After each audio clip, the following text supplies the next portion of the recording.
प्रभु यीशु में आपको प्रेम भरा नमस्कार। आज हम सीखने वाले हैं मत्ती के चैप्टर 7 में से वचन 24 से घर बनाने वाले दो मनुष्य बुद्धिमान और मूर्ख। इसमें क्या हम वचन से सीखेंगे? तो वचन को पहले हम पढ़ते हैं। इसलिए जो कोई मेरी ये बातें सुनकर मानता है, वह उस बुद्धिमान मनुष्य के समान ठहरेगा, जिसने अपना घर चट्टान पर बनाया है।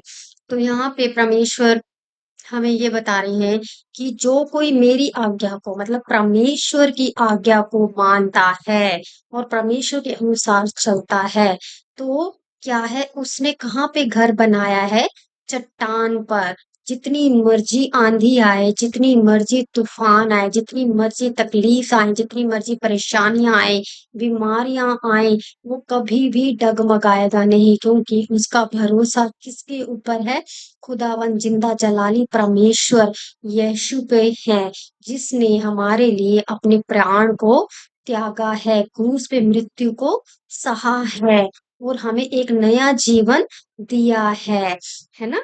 तो यहाँ पे परमेश्वर कहते हैं बुद्धिमान व्यक्ति केवल वो ही है जो चट्टान पर घर बनाता है, जो मेरे पे विश्वास करता है, मेरी आज्ञाओं को मानता है और मेरी आज्ञाओं के अनुसार चलता है।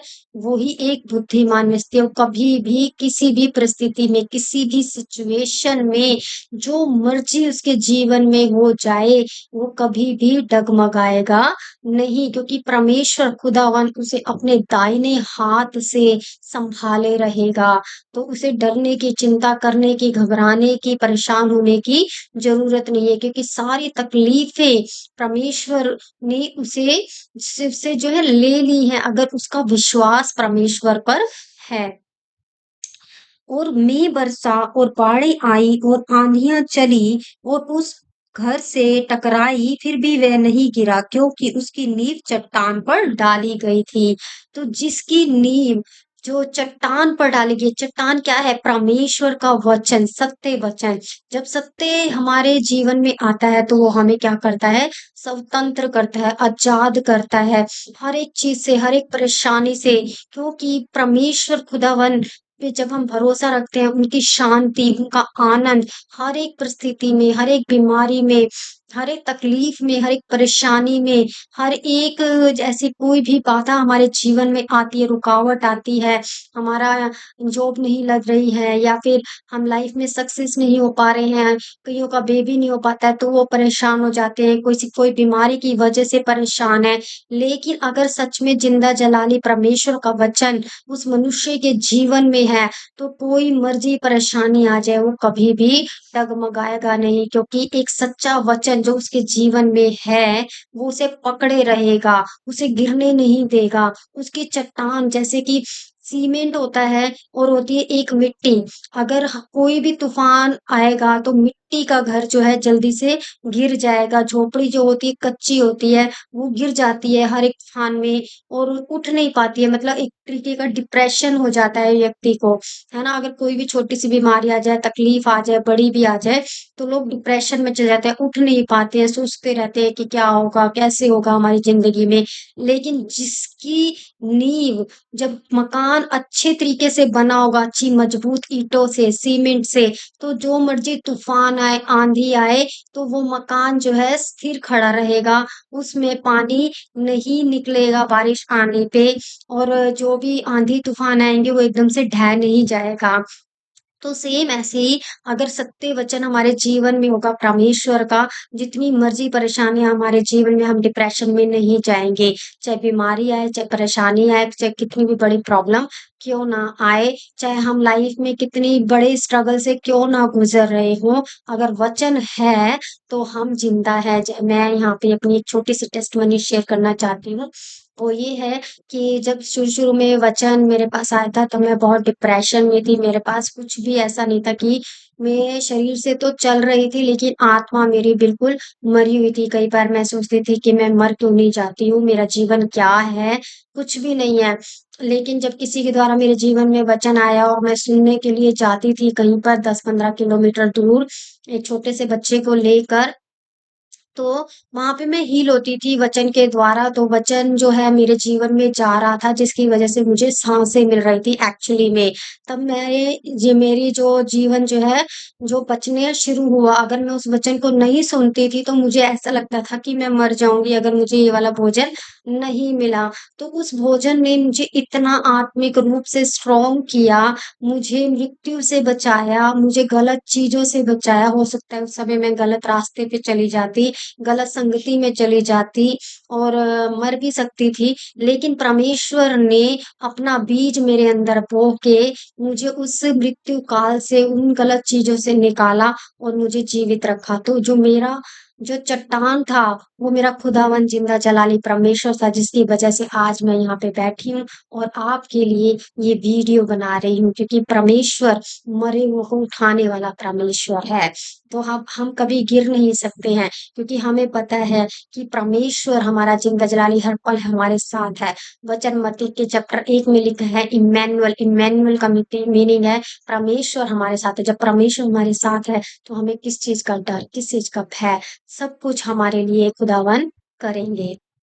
और यहाँ पे परंतु जो कोई मेरी ये बातें सुनता है और उन पर नहीं चलता, वह उस निर्बुद्धि मनुष्य के समान ठहरेगा जिसने अपना घर बालू पर बनाया, जो एकदम से गिर जाता है। हम ये दुनिया भर की 100 बातें सुन लेंगे, मोटिवेशन वीडियो देख लेंगे, कई तरीके की लोगों से बातें सुन लेंगे, ये तो होता रहता है, खड़े हो जाओ, लेकिन हमारी आत्मा तृप्त नहीं होती, हम फिर वही डिप्रेशन में चले जाते हैं, हम फिर वही बीमार हो जाते हैं, हमारी उठने की हिम्मत नहीं होती है, हम बोलने लगते हैं हम बीमार हैं, हमारा ये है, क्योंकि हमारा विश्वास क्या होता है, डगमगाने लगता है। हमें बहुत सारी चीज़ें गड़बड़ाई हुई होती है, क्योंकि एक अच्छा भोजन जो हमें तृप्त करता है, जैसे शरीर को वो आत्मिक भोजन हमें नहीं मिला, इसीलिए हम कमज़ोर पड़ जाते हैं। इसलिए हम छोटी-छोटी बातों में, छोटी-छोटी बीमारियों में उठ खड़े नहीं हो पाते, क्योंकि हमारे को वो अच्छा फूड जो आत्मा को मिलना चाहिए, कि 2 तरीके का फूड होता है। एक हमारे शारीरिक के लिए जो हम पावर से हमारी बॉडी को मेंटेन करता है, एक आत्मिक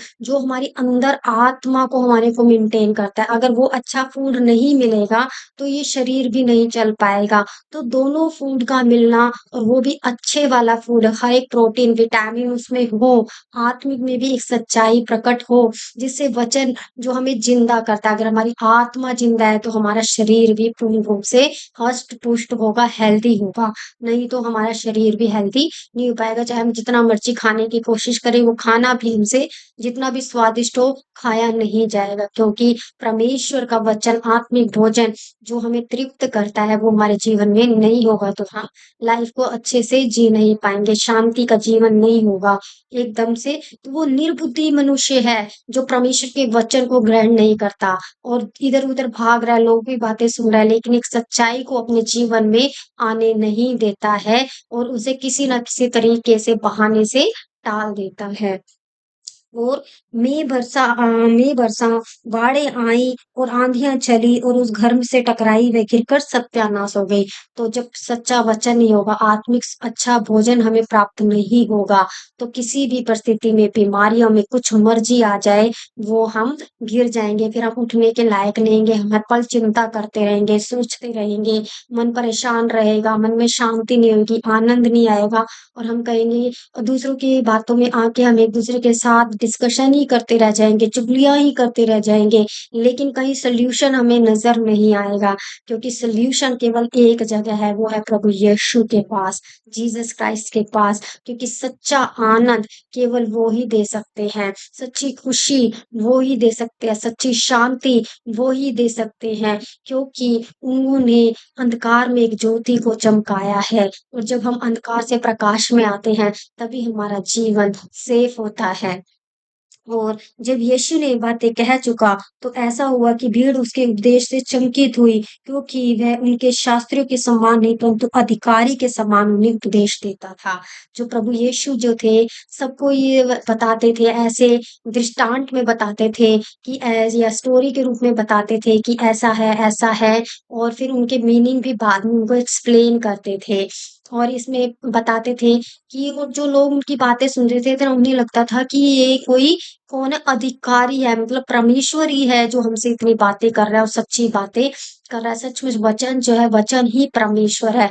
किसी चीज़, किसी वस्तु, किसी भी दुनियावी चीज़ों में कोई भी कुछ भी है, उसमें परमेश्वर नहीं है, वो आपसे बात नहीं करेगी, वो आपसे कुछ भी नहीं बता पाएगी। लेकिन सच्चा वचन जो बाइबल में है, वो हमसे बात करता है, वो हमें समझाता है, वो सही डायरेक्शन में लेकर हम भटके हुए हैं, हम भेड़ें हैं, हम भटक चुकी हैं। लेकिन एक सही रास्ता दिखाने वाला है खुदावन। अगर हम उसकी आवाज़ को सुने, तो हम सही डायरेक्शन में आ सकते हैं और हमारा जीवन बच सकता है। नहीं तो हम भटके हुए हैं और हमें आज ये डिसाइड करना है कि हमारी जो चट्टान है या हमारा जो घर है, किस पे बना हुआ है?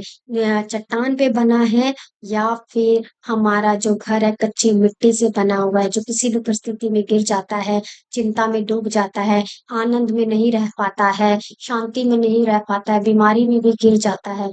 अगर ऐसा वाला है, तो आपको परमेश्वर के वचन की सख्त ज़रूरत है। आप परमेश्वर में आएँ, परमेश्वर के वचन को जानें, क्योंकि जो कोई भूखा है, वो ही परमेश्वर के पास आएगा और परमेश्वर को जान पाएगा और प्रभु उसके जीवन में बहुत अद्भुत रीति से काम करेंगे। प्रभु इस वीडियो के द्वारा आपको बहुत आशीष करे। God bless you.